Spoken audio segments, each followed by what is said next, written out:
The EV light commercial sector is a growing one. So in this podcast, to find out more, I'm talking with Jack Puzin, Chief Executive Officer of Australian-based company EV Automotive. EV Automotive supply electric vans with new products on the way.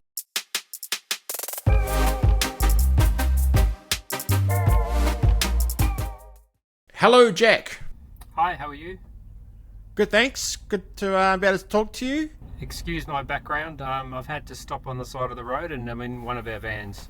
Well, that's right. You're sort of in and on location, I guess. Maybe you could just start with a little bit of a background about yourself, how you got into the EV space. So my career in the EV space was rather unconventional, but through a passion and a parallel interest, where I originally started with a YouTube channel some years ago, helping a friend convert his vehicle to upgrade his vehicle with Tesla batteries that was already an EV conversion. And long story short is through some career choices that I'd made to move from IT, I was career shopping as a result of the recent pandemic, and I made a conscious choice to move across and explore the EV industry as a result of my passion in EV conversions. So as a result of the YouTube channel, I'd met some influential people in the industry, and I took a sideward step. I started with an EV charging company as a general manager, who also happened to be interested in converting vehicles. So I did that for a little while. That came to an end, and I ended up working for a large energy retailer working on electrifying major scale EV infrastructure.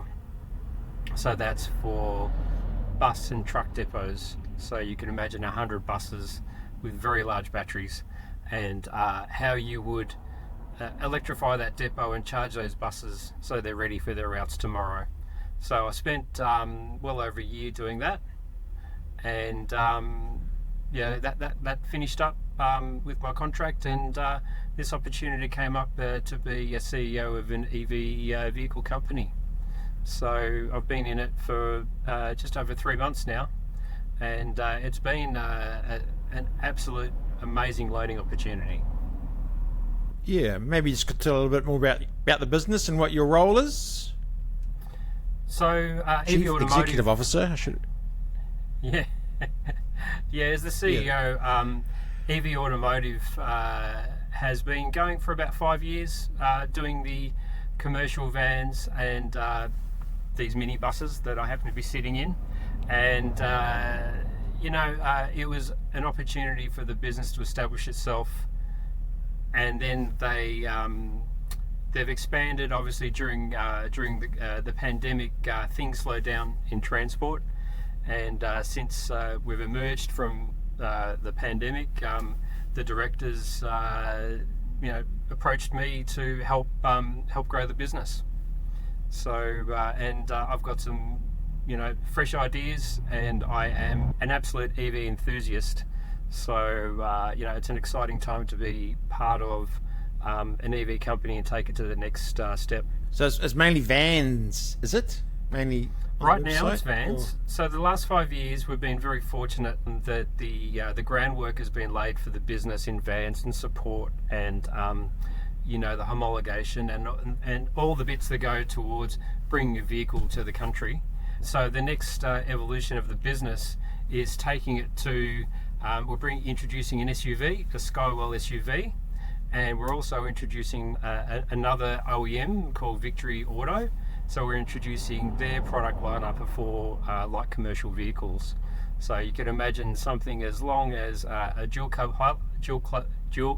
Hilux, but just as 2-seater wide. So it's pretty cute. It's quite narrow, but it takes a ton on the back. So we're expanding continually, and we're continually looking. So we're currently in the market looking for a 4x4 4x4 ute that's full electric.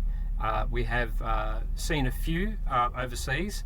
However, our search continues, because we really want a high quality product and the Australian market demands a high quality product as well. What sort of, maybe sort of the people go, I've got a diesel, you can't beat that kind of thing. How do you answer those sort of challenges? My take, look, I've got a pretty realistic approach. I live in rural Victoria, and I'm one of those people that does need the range and the towing capacity, and I'm an absolute realist that any vehicle that you take to the market needs to be fit for purpose. So right now I'm a firm believer that electric vehicles are great for passenger vehicles and suburban travel. I'm also a great believer that, you know, some vehicles, passenger vehicles, are great at towing light to medium loads for a moderate distance. However, once the battery technology catches up, you'll be able to tow quite heavy loads for quite long distances. And I think mentally and conceptually, 400 k's is the I suppose the threshold that we need to pass to have a decent vehicle that can tow. So, in response to your question, we have a need for an electric SUV that is 4x4 and can tow a decent distance and a decent range. Tradies can buy and chuck all their stuff in the back and not worry about having to run out of energy. So, and be able to tow, you know, more than 2.5 tons. That is, and being perfectly frank with you, that's a little while away. However, there is a middle ground at the moment. So as the battery technology improves, we will get much closer to towing 3.5 tons for 400 to 500 k's. But we're not there yet. So there is a use case. Is the sector sort of growing quite a bit at the moment? Because you sort of hear about the cars booming at the moment, car sales in Australia. What's sort of the van, light commercial sector like? So light commercial sector is like the rest of the industry. I think what's happened is the automotive industry's caught up with their back orders. So you'll see the uptake of EVs on a graph, plateauing, dropping off and growing, and plateauing and dropping off and growing again. So what we're seeing is a lot of back orders being fulfilled from your traditional combustion vehicle orders. So the electric vehicles have flattened off.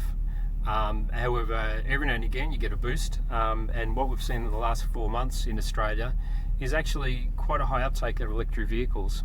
Look, I'm encouraged by that, but we need to be realistic that there is quite a cyclical nature of uptake. And you also have combustion vehicle companies also resisting, I suppose, the uptake of electric vehicles. So, you know, we're also aware that does play a factor in public perception as well. The reality is we've started on the curve of electrification. More competition's coming. With competition comes more acceptance and more availability of product. So I'm actually quite encouraged that the future of electrification will just continue to grow. But it's going to be an interesting ride, that's for sure. You know, this is the biggest disruption in the world of transport and energy. Having dipped my foot into the electric industry or the generation industry, you know, the largest disruption to energy was the uptake of split system air conditioning, and they could clearly see a correlation of energy graphs going just exponentially growing and flattening off. Well, you think transportation, this is just another exponential huge disruption to everybody's lives as far as the way energy is created and distributed and consumed. You've got to think that every power point in your garage could potentially be the equivalent of just a slow delivery of fuel into your vehicle. So everyone's potentially got a fuel station in their house. What's it like to drive the vans, the EV? What's sort of compared to a traditional? Is there any sort of the cars? Sort of acceleration.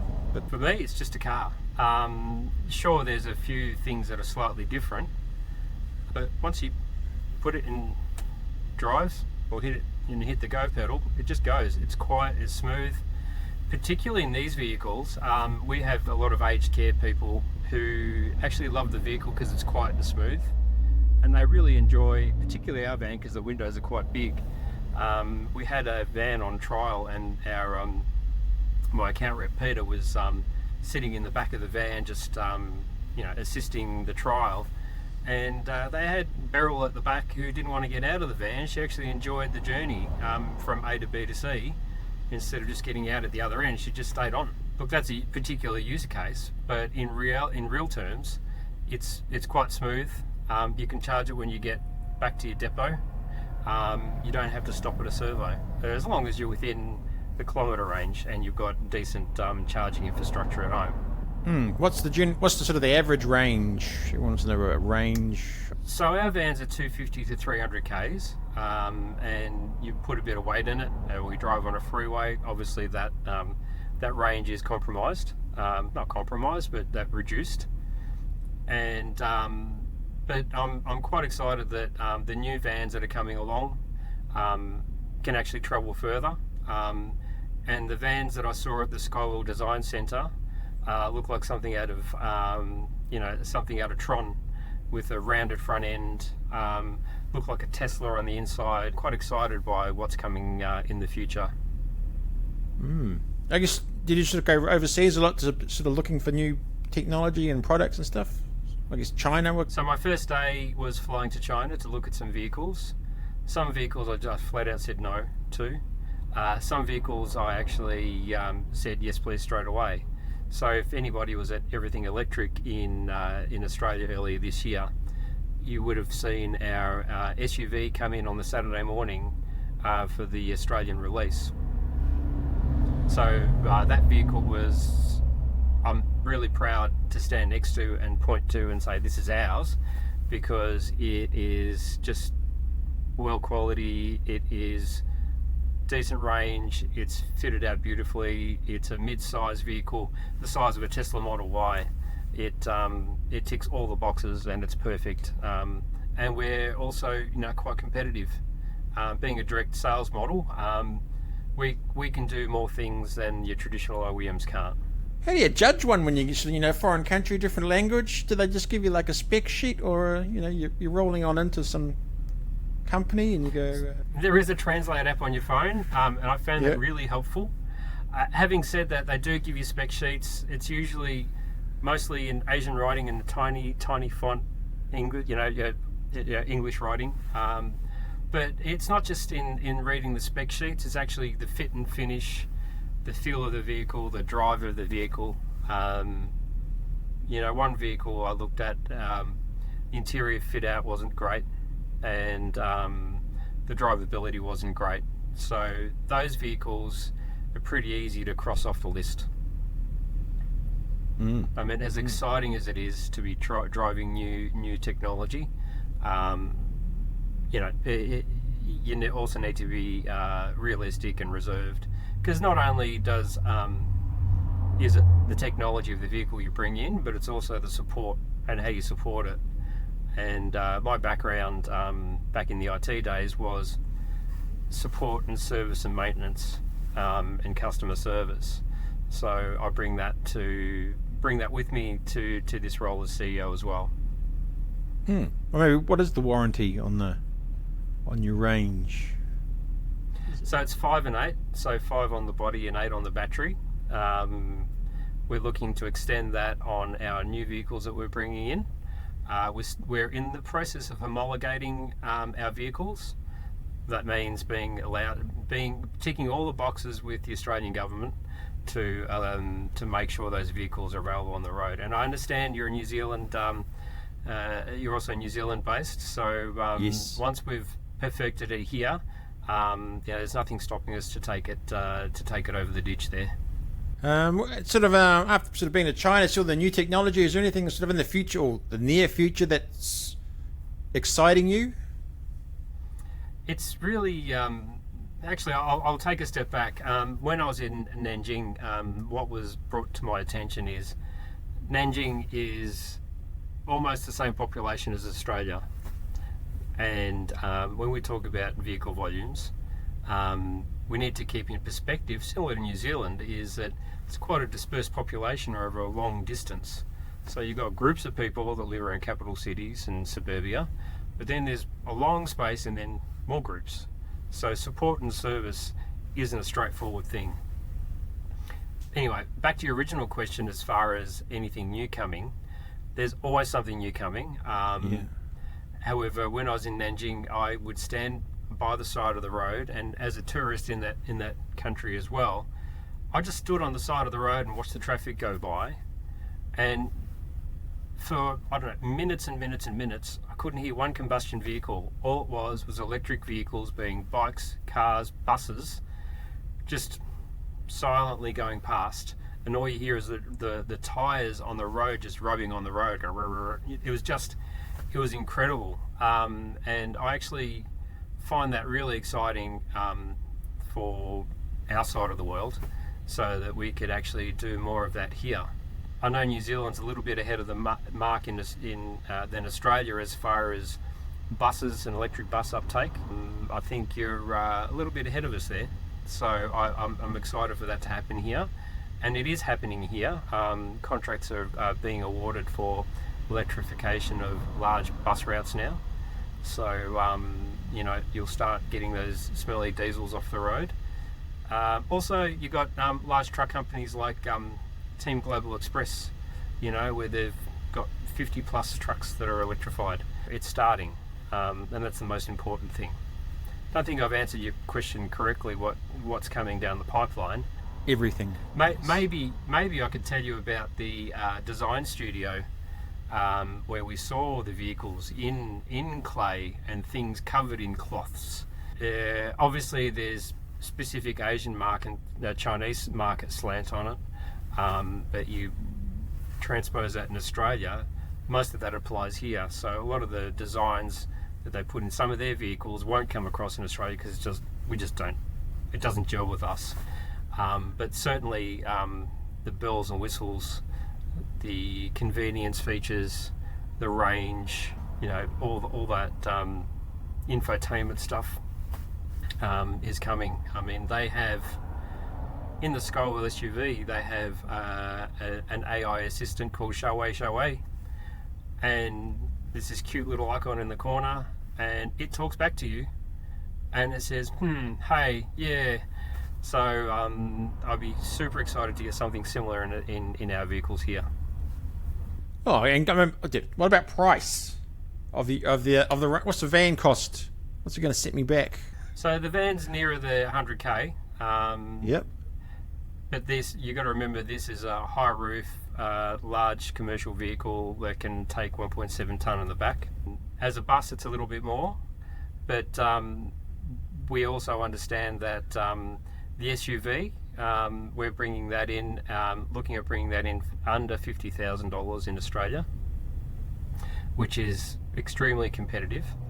And also the little single cab ute that we're bringing into Australia, we're looking at bringing that in starting at just under $40,000 as an introductory price as well. And when will they sort of penciled in for a availability date? So a little bit later this year. The ADR and homologation process is quite long and involved, and the Australian environment is Australian regulations are quite stringent, so it takes a while to get those answers and all those homologation boxes ticked before those vehicles are allowed in Australia. So I'm saying late this year, and I hope not, but maybe early next year. And you're going to do sort of do a crystal ball gaze for say 5 years time, where you think things will be at, or do you not go that far, or is 5 years too far?